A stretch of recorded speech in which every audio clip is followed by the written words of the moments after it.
Hello friends, नमस्कार। स्वागत है आपका एक बार फिर से हमारे यूट्यूब चैनल जिसका नाम है जीके विद आर के। तो फ्रेंड्स, आज की इस वीडियो में हम आपके लिए लेकर के आए हैं हिस्ट्री जीके के 50 बहुत ही ज़्यादा महत्वपूर्ण प्रश्न। और सारे प्रश्न इसमें क्या है, आपको वन लाइनर मिलेंगे। ठीक है, कितने मिलेंगे? वन लाइनर प्रश्न इसमें मिलेंगे। तो चलिए हम लोग स्टार्ट करते हैं फटाफट से और सभी प्रश्नों का आंसर हम लोग करते हैं। पहला प्रश्न देखिए, आपको पूछा जा रहा है कि सम्राट अशोक के शिलालेखों को पढ़ने का शिलालेखों को पढ़ने वाला प्रथम अंग्रेज कौन था? सही उत्तर क्या हो जाएगा? जेम्स प्रिंसेप आपका बिल्कुल करेक्ट आंसर यहाँ पर हो जाएगा। ठीक है, अशोक के शिलालेख को पढ़ने का जो श्रेय जो जाता है सर्वप्रथम जेम्स प्रिंसेप को जाता है। ओके, दूसरा प्रश्न में आपको पूछ रहा है सर यहाँ पे कि महावीर स्वामी ने जैन संघ की स्थापना कहाँ पर की थी? तो सही आंसर क्या हो जाएगा? पावापुरी में महावीर स्वामी ने जैन संघ की स्थापना किया था। अगला प्रश्न आपको पूछ रहा है कि किस विदेशी दूत ने स्वयं को भागवत घोषित किया था? तो यहाँ पे बिल्कुल आपका करेक्ट आंसर जो हो जाएगा हेलिओडोरस। ये जो हेलिओडोरस था, इन्होंने क्या किया था? स्वयं को भागवत घोषित कर लिया था। ठीक है, चलिए बिल्कुल यहाँ पे आपको 50 प्रश्न जो मिलेंगे सारे इंपॉर्टेंट मिलेंगे और सभी वन लाइनर प्रश्न हैं। तो पूरा अंत तक टेस्ट जरूर लगाइएगा, पूरा अंत तक वीडियो को जरूर देखिएगा, ताकि अगर यदि आपको किसी परीक्षा में ये प्रश्न पूछे जाते हैं तो वहाँ पर आपको प्रश्न का आंसर करने में आसानी हो। ठीक है, आप हमारे चैनल पर नए जुड़े हैं तो चैनल को सब्सक्राइब करिएगा, वीडियो को लाइक करिएगा। मेरा चैनल का नाम है जीके विथ आर के। रोज़ इसमें जीके के कुछ ना कुछ नया वीडियो देखने के लिए मिलते रहते हैं। 4 नंबर प्रश्न आपको पूछ रहा है कि वैदिक कालीन लोगों ने सर्वप्रथम किस धातु का प्रयोग किया था? सही आंसर हो जाएगा तांबा का प्रयोग जो है सर्वप्रथम वैदिक कालीन लोगों ने किया था। अगला प्रश्न आपका है किस वेद की रचना गद्य एवं पद्य दोनों में की गई है? तो अजुर्वेद इसका बिल्कुल करेक्ट आंसर हो जाएगा। ठीक है, देखिए 6 नंबर प्रश्न आपको पूछ रहा है कि किस व्यक्ति को बिना ताज का बादशाह कहा जाता है? तो सुरेंद्र नाथ बनर्जी बिल्कुल करेक्ट आंसर हो जाएगा। इनको जो है बिना ताज का बादशाह कहा जाता है। अगला प्रश्न है हड़प्पा काल में तांबे की रथ की खोज जो है किस स्थान से हुई थी? तो सही उत्तर हो जाएगा आपका दोमाबाद, जो कहाँ पर स्थित है? महाराष्ट्र में। हड़प्पा काल में तांबे के रथ की खोज जो है दोमाबाद, जो महाराष्ट्र में स्थित है, यहाँ से हुआ था। अगला प्रश्न है महावीर स्वामी जो है अति कब कहलाए? तो घर त्यागने के बाद जो है इनको क्या कहा जाने लगा? अति कहा जाने लगा। ठीक है, महावीर स्वामी को। अगला प्रश्न है मोहनजोदड़ो के स्नानागार के पश्चिम में स्थित स्तूप का निर्माण किस काल में किया गया था? तो कुषाण काल में पश्चिम में निर्मित जो स्तूप था उसको जो है कुषाण काल में जहाँ पे निर्माण किया गया था, मोहनजोदड़ो का स्नानागार के पश्चिम में। अगला प्रश्न है हड़प्पा सभ्यता के किस पूरा स्थल को जो है सिंह का बाग या फिर मृतकों का टीला कहा जाता है? आपको यहाँ पे ये नया मिल सकता है, वर्ड लग सकता है, लेकिन मृतकों का टीला जो है ये हर जगह आपको मिलता है। ठीक है, तो मोहनजोदड़ो को जो है हड़प्पा काल के पूरा स्थल जो है यहाँ पे मोहनजोदड़ो को कहा गया है मृतकों का टीला। समझ गए?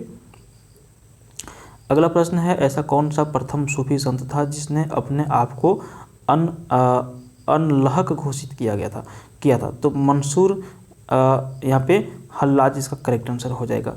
अगला प्रश्न है हिंदुस्तान तलवार के जोर पर जीता गया था, यह कथन जो है किसका है?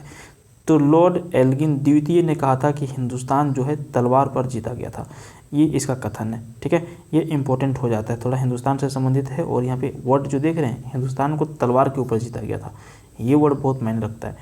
अगला प्रश्न है विष्णु के 10 अवतारों की जानकारी का स्रोत किस पुराण में मिलता है? तो मत्स्य पुराण में मिलता है। सही आंसर मत्स्य पुराण हो जाएगा। अगला प्रश्न है बौद्ध धर्म किस शाखा में मंत्र, हठ योग एवं तांत्रिक आचारों को प्रधानता दी गई है? तो वज्रयान में दी गई है। सही आंसर वज्रयान हो जाएगा। अगला प्रश्न आपका है प्रसिद्ध विजय विट्ठल मंदिर जिसके 56 तक्षित स्तंभ से संगीतमय स्वर निकलते हैं, कहाँ अवस्थित है? सही उत्तर हो जाएगा कर्नाटक में। ठीक है, क्या हो जाएगा सही आंसर? कर्नाटक में हो जाएगा, जो हम्पी है। अगला प्रश्न है किस शासक ने चित्तौड़ के कीर्ति स्तंभ का निर्माण करवाया था? सही उत्तर हो जाएगा राणा कुंभा ने चित्तौड़ के कीर्ति स्तंभ का निर्माण करवाया था। अगला प्रश्न आपका है इंडिया डिवाइडेड नाम के पुस्तक के लेखक कौन थे? सही उत्तर हो जाएगा डॉक्टर राजेंद्र प्रसाद। अगला प्रश्न है शेर शाह के बाद और अकबर से पहले दिल्ली पर राज करने वाले हिंदू राजा का नाम क्या था? सही उत्तर हो जाएगा हेमू। ठीक है, हेमू और यहाँ पे अकबर के बीच में जो है एक बार युद्ध भी हुआ है, पानीपत का द्वितीय युद्ध। ठीक है ना। अगला प्रश्न देखिए आर्य शब्द का शाब्दिक अर्थ क्या होता है? श्रेष्ठ या फिर कुलीन। अगला प्रश्न है चरक संहिता नामक पुस्तक किस विषय से संबंधित है? सही उत्तर हो जाएगा चिकित्सा। अगला प्रश्न है गुप्तकालीन प्रशासन में नगर के मुख्य अधिकारी को क्या कहा जाता था? सही उत्तर हो जाएगा पूर्वपाल कहा जाता था। ठीक है, देखिए अगला प्रश्न आपका है किस राष्ट्रकूट शासक ने एलोरा के पर्वतों को काटकर प्रसिद्ध कैलाश मंदिर का निर्माण करवाया था? सही उत्तर हो जाएगा कृष्ण प्रथम ने। अगला प्रश्न है किस गुप्त सम्राट को विक्रमादित्य के नाम से जाना जाता है? सही उत्तर हो जाएगा चंद्रगुप्त द्वितीय को जो है विक्रमादित्य के नाम से जाना जाता है। अगला प्रश्न है गुप्तकालीन सोने की मुद्रा को क्या कहा जाता था? तो देखिए गुप्तकालीन सोने की मुद्रा को कहा जाता था दिनार। अगला प्रश्न है ऋग्वेद में उल्लिखित करीब 25 नदियों में से सर्वाधिक महत्वपूर्ण नदी कौन सी थी? तो सरस्वती नदी जो थी सर्वाधिक महत्वपूर्ण थी ऋग्वेद के 25 नदियों में से। ठीक है, जो ऋग्वेद में 25 नदियों का उल्लेख किया गया सबसे अधिक सरस्वती नदी को यहाँ पे माना गया है। बाल गंगाधर तिलक को आधुनिक भारत का निर्माता किसने कहा था? महात्मा गांधी जी ने कहा था बाल गंगाधर तिलक को आधुनिक भारत का निर्माता। अगला प्रश्न है हैदराबाद नगर की स्थापना किसने की थी?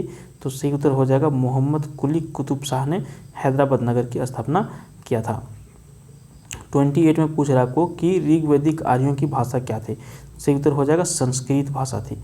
अगला प्रश्न है आपका महात्मा बुद्ध को किस नदी के तट पर ज्ञान का प्राप्ति हुई थी?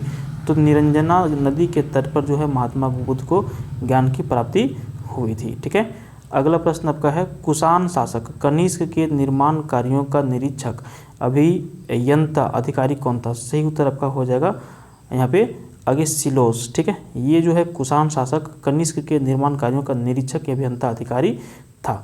ठीक है, तो करेक्ट आंसर यहाँ पे हो जाएगा अगेसिलोस। आगे बढ़ते हैं 31 नंबर प्रश्न की ओर। देखिए जैन परंपरा के अनुसार जैन धर्म के 24वें एवं अंतिम तीर्थकार कौन थे? तो जैन धर्म के 24वें एवं अंतिम तीर्थकार जो थे महावीर जैन थे। अगला प्रश्न आपका है वैज्ञानिक समाज की स्थापना किसने की थी? तो सर सैयद अहमद खान ने वैज्ञानिक समाज की स्थापना किया था। ठीक है, अगला प्रश्न है सातवाहन शासकों की राजकीय भाषा क्या थी? तो सातवाहन शासकों की राजकीय भाषा जो थी वो थी प्राकृत भाषा। ठीक है, 34 में पूछ रहा है कि प्राचीन भारत में सर्वप्रथम किस वंश के शासकों ने द्वैध शासन प्रणाली की शुरुआत की थी? तो कुषाण बिल्कुल सही आंसर हो जाएगा। अगला प्रश्न है सम्राट अशोक के पिता का नाम क्या था? तो सम्राट अशोक के पिता का नाम था बिंदुसार। अगला प्रश्न है मोहनजोदड़ो की सबसे बड़ी इमारत कौन सी है? तो मोहनजोदड़ो की सबसे बड़ी इमारत है अन्नागार।